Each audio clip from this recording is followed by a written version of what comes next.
I like the idea of a decodable text for teaching word families, but you know what? We already have them. Poetry, right? Rhymes. When you're teaching AY, how about teaching kids rain, rain, go away, come and get another day? Little Johnny wants to play. IGHT, Starlight, Starbright, first RAC tonight. I just noticed I misspelled C as CA. I'll have to tell kids next time I do that, look for the misspelled word on there. But you have words like bright, tonight, might, and so on. These are authentic texts that kids can really engage in.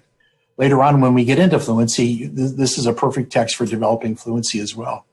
How about on? Diddle diddle dumpling, my son John went to bed with the stockings on. One shoe off, one shoe on. Diddle diddle dumpling, my son John. Well, I want to work on at. Well, I could find it in at bone, but I can also write it. I can take that diddle diddle dumpling and write my own version of it. Diddle dowdo dumpling, my son Pat had a shaggy dog and a mighty fat cat. The cat was a bother, so we told him to scat. Diddle daddle dumpling, my son Pat.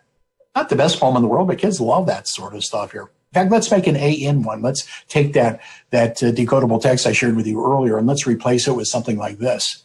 Diddle dandle dumpling, Janice and Stan had a dog and his name was Dan. Dan had fur that was brown and tan.